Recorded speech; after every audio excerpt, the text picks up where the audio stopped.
জামালপুরের সরিষাবাড়ীতে স্কুল থেকে শিক্ষা সফরে যাওয়ার পথে গাছের ডালের আঘাতে রাশেদুল ইসলাম নামের এক দশম শ্রেণীর শিক্ষার্থীর মৃত্যু হয়েছে। সরিষাবাড়ীর প্রতিনিধি সাইদ মাহমুদ জানান, শনিবার সকাল ৮টার দিকে উপজেলার সাতপোড়া ইউনিয়নের বাঘমারা মোড়ে এ দুর্ঘটনা ঘটে। নিহত রাশেদুল ইসলাম ব্যারিস্টার আব্দুল সালাম তালুকদার উচ্চ বিদ্যালয়ের দশম শ্রেণীর শিক্ষার্থী ছিলেন। শিক্ষার্থীরা এবং স্থানীয়রা জানায়, শনিবার সকালে ব্যারিস্টার আব্দুল সালাম তালুকদার উচ্চ বিদ্যালয় থেকে গাজীপুর সাফারি পার্কের উদ্দেশ্যে বার্ষিক শিক্ষা সফরে বের হয় স্কুলের শিক্ষক শিক্ষার্থীরা।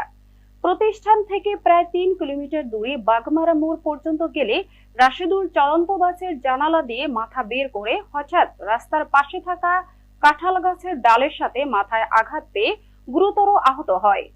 পরে তাৎক্ষণিক তাকে নিয়ে হাসপাতালে গেলে কর্তব্যরত চিকিৎসক মৃত ঘোষণা করেন।